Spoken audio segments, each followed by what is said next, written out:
احکام شرعیہ کا سیکھنا واجب ہے۔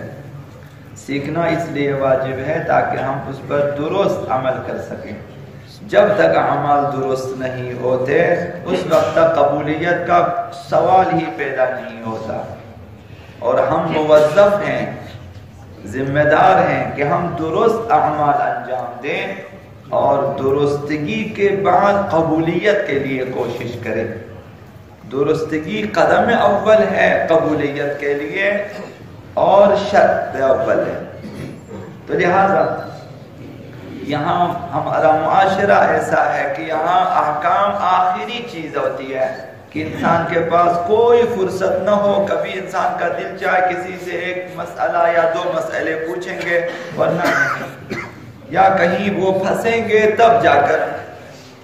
کبھی کورٹ میں بندہ پھنس جاتا ہے پھر آ کے کہتے ہیں یہ فتویٰ کون لکھے گا، آ کے مثلا ایک دو مسئلے لکھ کے جائیداد کے سلسلے میں، تو یہ ظلم ہے۔ تمام مبتلا بہ احکام جو کسی شخص کے لیے کہیں بھی پیش آ سکتا ہے کوئی مسئلہ، اس کا سیکھنا واجب ہے۔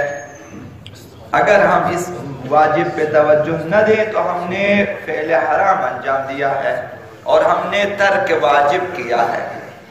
حضرت آقا امیر المؤمنین علی بن ابی طالب علیہ السلام نے ارشاد فرمایا یا معشر التجار، اے تاجروں، اے وہ لوگ جو تجارت کرتے ہیں۔ اب معاشرے میں اکثر لوگ کاروباری ہیں جو کمانا چاہتے ہیں، تجارت ہے، لین دین کا سلسلہ تمام معاشرے میں ہے، یا کم یا زیادہ تاجر سے مراد وہ نہیں جن کے بازار میں مارکیٹیں ہوں یا دکانیں ہوں، ہم بھی تو تجارت کرتے ہیں، جب آپ دکان پہ جاتے ہیں خریدتے ہیں لے آتے ہیں۔ یہی پرچون کے اسلو سے جو ہم لوگ خریداری کرتے ہیں، یہ سب ان کو بھی اپنے احکام کا پتہ ہونا چاہیے، خریدار کو بھی پتہ ہونا چاہیے۔ آقا امیر المومنین نے فرمایا کہ یا معشر التجار، اے لین دین کرنے والوں، تجارت کرنے والوں، الفقہ ثم المتجر، پہلے احکام سیکھو، شرعی احکام خرید و فروخت کے، اس کے بعد جا کر خرید و فروخت کرو اور تجارت کرو۔ تو ہم لوگ پہلے تجارت کرتے ہیں، اگر کبھی کوئی مسئلہ بیچ میں پھنس جائے پھر آ کے پوچھتے ہیں کہ یہ کیا سلسلہ ہے۔ اور یہ 3 بار دہرایا، یہ تاکید آقا امیر المومنین کی طرف سے اس وجہ سے کہ بہت ضروری ہے یہ چیز۔ پہلے سیکھیں تجارت کے مسائل، لین دین کے مسائل، اور پھر جا کر تجارت کریں تاکہ حرام میں مبتلا نہ ہو جائے اور سود خوری میں مبتلا نہ ہو جائے، ربا خواری میں مبتلا نہ ہو جائے۔ آقا میں نے فرمایا کہ واللہ لا ربا فی هذه الامہ، اس امت میں ربا خواری اس قدر مخفیانہ ہے، یہ جو سود کا مسئلہ ہے اس امت میں اس قدر پوشیدہ مخفیانہ غیر محسوس ہے، اخفى من دبیب النمل علی الصفا، کہ جس طرح سے پتھر پر چونٹی کی چال، ایک صاف و شفاف پتھر ہو اس پر اگر چونٹی چلے تو اس کا کسی کو احساس نہیں ہوتا، لیکن چونٹی حرکت کرتی ہے۔ اسی طرح سے یہ ہے کہ اس قدر سود خوری اور ربا اس امت میں موجود ہے، مخفیانہ ہے، کوئی لوگ احساس نہیں کر، لوگوں کو محسوس نہیں ہو، لیکن انسان مبتلا ہو جاتا ہے یا انجانے میں مبتلا ہو جاتا ہے، تو اس کے اپنے اثرات ہوتے ہیں معاشرے پہ اور ہماری اولاد پہ۔ تو لہٰذا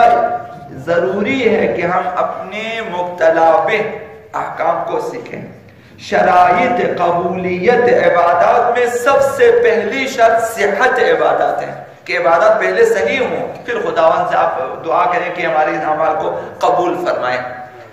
اور شرائط صحت عبادات میں اہم ترین شرط، جیسا کل عرض کیا کہ اسلام ہونا، ایمان ہونا وغیرہ، اور ان کے ساتھ ایک اہم ترین شرط یہ ہے کہ احکام شرعیہ کے مطابق واقع ہو۔ اب آپ ایک جو ہے یہ جو امام صادق کے زمانے میں سب کو معلوم ہے کہ ایک شخص جاتا ہے کہ روٹی کی دکان سے 2 روٹیاں چوری کر کے جیب میں ڈال دیتا ہے، تو آگے فروٹ کی دکان سے 2 انار جیب میں ڈال لیتا ہے، صحرا میں چلا جاتا ہے، کسی میدان میں جا کے ایک بیمار کو کھلاتا ہے۔ جب امام اس سے پوچھتا ہے یہ کیا غلطی تم نے کی ہے، مثلا اس کے پیچھے پیچھے جو ہے جا کر کہتے ہیں یہ کیا غلطی ہے کہ انم نے مثلا 4 گناہ کیے ہیں، 2 روٹیاں 4 گناہ، جبکہ ثواب 10 گناہ ہے۔ تو میں نے 4 نیکیاں کی ہیں اور 4 کو آپ جو ہیں 10 پہ ضرب دیں تو مثلا اس قدر بنتی ہے، اس میں سے 4 کم کریں تو باقی تو ہے ایمان کا یہ شروع سے ہی کام غلط ہے، یہ ایسے جیسے بے وضو نماز پڑھنا۔ تو اسی طرح سے ابھی بہت سارے جو ہے قصاب مرغی والے جو ہیں مرغیوں کو حرام طریقے ذبح کرتے ہیں، ابھی آپ 50 کلو بھی لا کر آزاداروں کو کھلائیں اس سے کیا فرق پڑے گا؟ اور ہم سمجھتے ہیں تو پہلے فقہ اور احکام شرعیہ کو درست کرنا چاہیے کہ شرعی طریقے سے ہو۔ مبتلا بھی احکام کا جو خلاصہ آپ کی خدمت میں عرض کروں، اس میں ایک مسئلہ یہ کہ احکام شرعیہ کے سیکھنے کے وسائل فراہم ہیں، جیسا کہ ہم سب کے لیے فراہم ہیں۔ آنکھیں تازہ ہیں، کان ہمارے تازہ ہیں، ہم دیکھ بھی سکتے ہیں، سن بھی سکتے ہیں۔ ایک شخص مثلاً کہے گا کہ مجھے پڑھنا نہیں آتا، سن تو سکتا ہے، اپنے گھر میں کسی بھی پڑھے لکھے اپنے بچے کسی کو کہے کہ احکام ایک ایک کر کے مجھے سنا دو کہ میرا مسئلہ کیا ہے، وہ سنائے گا، آپ سنیں اور یاد کریں۔ کان صحیح ہے، آنکھیں صحیح ہے، انٹرنیٹ آپ کے پاس موجود ہے، کتابیں موجود ہیں، کتاب خانے موجود ہیں، آپ کے علماء آپ کے پاس موجود ہیں۔ اب اس کے بعد کوئی عذر شرعی باقی نہیں ہے کہ ہم کہیں کہ ہم نہیں سیکھ سکتے۔ تو لہذا جو بھی احکام شرعیہ سیکھنے کے وسائل رکھتے ہوں، ان میں تمام اعضاء کا سالم ہونا اور حالات کا درست ہونا اور کتابوں کا ہونا، علماء کو یہ تمام وسائل کے باوجود بھی کوتاہی کرے اور نہ سیکھے تو اس کا پہلا نتیجہ یہ کہ وہ انسان مقصر شمار ہوتا ہے عند اللہ، خداوند متعال کے ہاں وہ شخص مقصر ہے، مقصر کی معافی نہیں ہے۔ دوسرا نتیجہ، کثیر مواقع میں اس کی عبادتیں باطل ہو جاتی ہیں، احکام نہ سیکھنے کی وجہ سے باطل ہو جاتی ہیں۔ قصر پڑھنا تھا، اس نے مثلا نمازیں پوری پڑھنا تھا، قصر پڑھی، روزہ قصر کرنا تھا، رکھنا تھا، اس نے قصر کیا مثلا، یا حج کے مواقع پہ نہ سیکھنے کی وجہ سے اس کی مثلا حج باطل ہو سکتے ہیں۔ کثیر مواقع پہ احکام نہ سیکھنے کی وجہ سے عبادت باطل ہو جاتی ہیں۔ تیسرا نتیجہ، اس پر ان اعمال کی قضا واجب ہو جاتی ہے، مثلا نمازیں جو قضا جو ہے خراب ہو چکی، باطل ہو چکی، روزے جو باطل ہو چکے، سب کی قضا واجب، حج اگر باطل ہو چکا ہے ان کی قضا اس کے اوپر واجب ہے۔ اور چوتھا نتیجہ یہ ہے کہ بعض اوقات کفارہ بھی واجب ہو جاتا ہے، جیسے رمضان مبارک کے سلسلے میں ساتھ ساتھ مستحق عقاب الہی بھی قرار پاتا ہے مقصر ہونے کی وجہ سے، کفارہ اپنی جگہ، قضا بھی اپنی جگہ، ساتھ ساتھ چونکہ کوتاہی کی ہے احکام سیکھنے میں جس کی وجہ سے اس کے احکام، اس کی نماز و عبادتیں باطل ہو گئی، عذاب الہی کا مستحق بھی ہو جاتا ہے۔ مثلا کسی روزہ دار نے مفطر روزہ کام انجام دیا، اپنے روزے کو کسی بھی چیز سے باطل کر دیا، اگر مسئلے کے سیکھنے میں کوتاہی کی ہو تو یہ جاہل مقصر شمار ہوتا ہے، اور مفطر کے انجام دیتے وقت متردد ہو مثلا کہ میں یہ روزے کو باطل کرتا یا نہیں کرتا وغیرہ، اور اس کے مفطر ہونے کا احتمال بھی ہو کہ شاید اس سے میرا روزہ باطل ہوگا، احکام تو نہیں معلوم، اس نے کام کیا، اور مثلا ازدواجی تعلقات ہیں مثلا دوسرے تیسرے،